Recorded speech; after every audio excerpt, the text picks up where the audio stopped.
c'était pas ma guerre. Bon, ça va, le cinéma, ça cartonne un petit peu? Je vais les faire frétiller, moi, la carrosserie. J'enculerai la vie avec la haine dans les yeux. Comment tu poses ça, Pinocchio? All right, Mr. DeMille, I'm ready for my close-up. Tchic tchac tchouk. Salut à tous les loups et bienvenue dans ce nouvel épisode de la critique sauvage consacré aujourd'hui à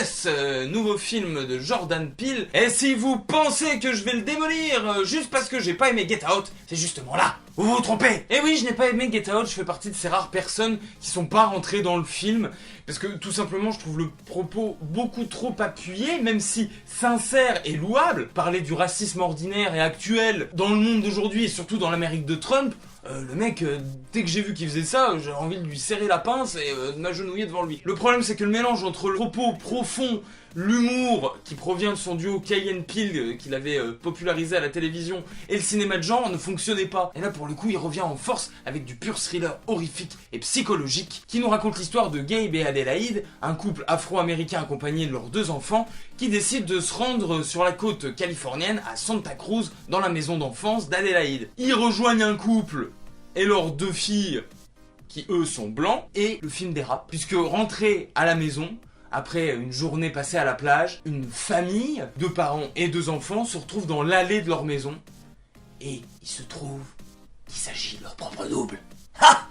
C'est pour ça que le film s'appelle Us, nous, ah oui. Donc on va pas vous en dire plus parce que le film est bourré de révélations et spoiler serait vraiment une honte faite au film, que je trouve beaucoup plus fin que Get Out, certes beaucoup plus intellectualisé, mais en même temps assez roublard, comme par exemple débuter son film par un travelling arrière sur des lapins blancs où on se rend compte au fur et à mesure que la caméra recule qu'il y a des lapins marrons et noirs au milieu de ces lapins blancs. Dès le départ on se dit oui bon, le propos est clair, simple et en même temps il joue avec tout ça parce que ces lapins blancs on va les retrouver à la fin et l'humour est amené de manière assez fine par ces symboles là et on s'y attend pas, on est surpris par l'humour et surtout on est surpris par le climat du film qui permet d'instaurer une tension. J'ai pas été apeuré par le film, j'ai pas sursauté.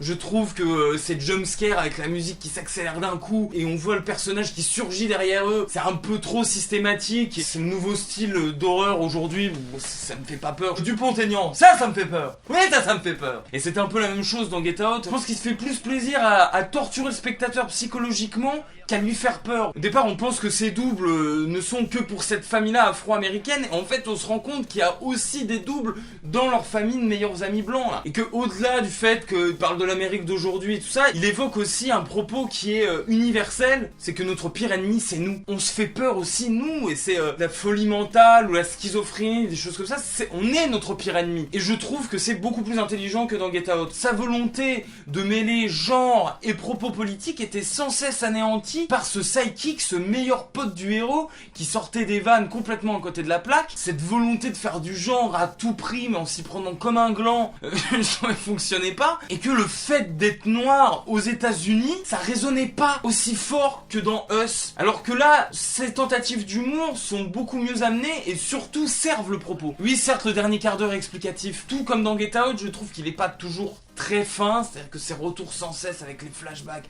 Voilà, la première demi-heure m'a pompé le dard au possible, quoi. Oui, bon, elle a vu un double quand elle était petite dans un palais des glaces, dans une fête foraine. Elle revient dans cette maison d'enfance avec cette fête foraine à Santa Cruz.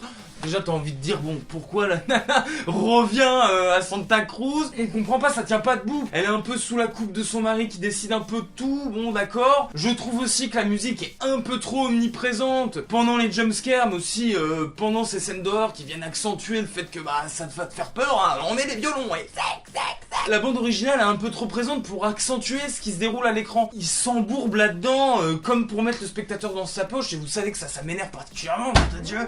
Et c'était déjà le gros souci dans Get Out, et là je trouve que c'est encore plus abusé. Et en tant tartine de la musique qui fout la trouille. Je trouve ça con parce que son casting qui est monstrueux. Le couple phare est interprété par Winston Duke et Lupita Nyong'o qui est juste extraordinaire. Alors lui il est très bon aussi, mais elle, t'as l'impression qu'elle pleure sur commande, qu'elle a des expressions du visage que personne ne peut avoir, et une tension, tu crois crois essentiellement au film grâce à elle. La réalisation est beaucoup plus travaillée que dans Get Out, qui a coûté 4,5 millions de dollars. Là, ça en a coûté 20 millions, donc on comprend que c'est beaucoup plus travaillé. Bon, il a le directeur de la photographie de Split, Glass, Under the Silver Lake et It Follows, donc bon, le mec c'est pas un branque. Et puis tout simplement les mouvements de caméra, le découpage, le montage sont d'une force folle. Moi ça m'a pas fait peur, mais je trouve que par la force de son cinéma, il arrive à créer un truc où tu cramponné à ton siège et tu te dis ouais, j'ai envie de savoir la suite. C'est pas toujours d'une finesse absolue, c'est toujours un peu trop appuyé et j'attends le troisième, mais il progresse grandement. Et je trouve ce film beaucoup plus intéressant, vicieux et en même temps très intelligent de ce que ça dit. Et quand tu vois le plan final en écho avec le premier plan, tu te dis ah ouais, il est quand même très fort ce mec. Allez voir Us de Jordan Peele, c'est un excellent deuxième film. Voilà tout.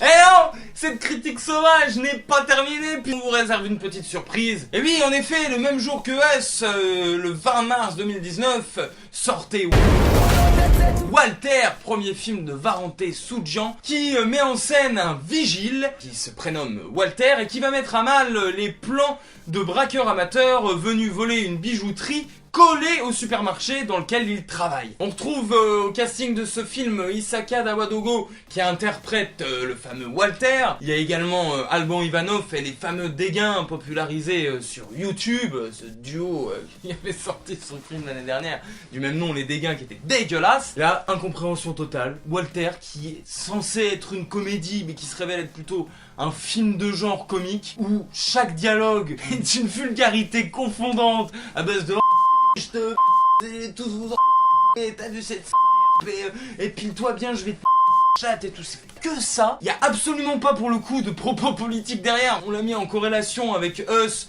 parce qu'on trouvait ça intéressant qu'en France on mette en avant des personnages noirs, ce qui est assez rare, mais ça commence à se faire de plus en plus. Ça part d'une bonne intention et t'es là, tu te dis bon, super, le personnage de Walter est très bien mis en avant et c'est un personnage plutôt positif, l'acteur est génial, il est charismatique et les scènes d'action sont hyper réussies, on en prend plein la gueule, c'est explosion, jet de patate dans la gueule, etc.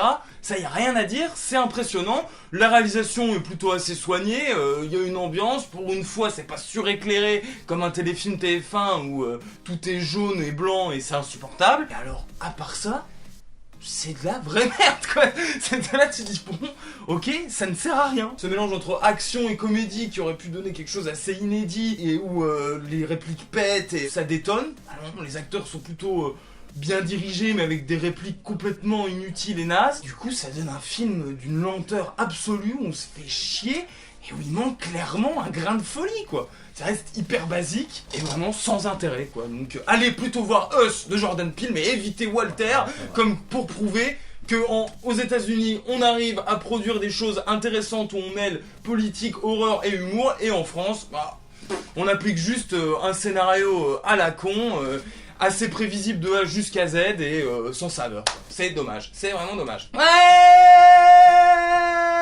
cette critique sauvage c'est terminé pour aujourd'hui ma gueule. Va sur notre page YouTube, Production Lagrange, et notre page Instagram, Critique Sauvage. En attendant, on vous fait des bisous partout, vive le cinéma et vive la France. Wouhou! Qui sont-ils pour me faire des procès? Qui sont-ils? Est-ce qu'ils étaient à ma place en pleine jungle? Ils nous jugent, ça fait qu'ils parlent.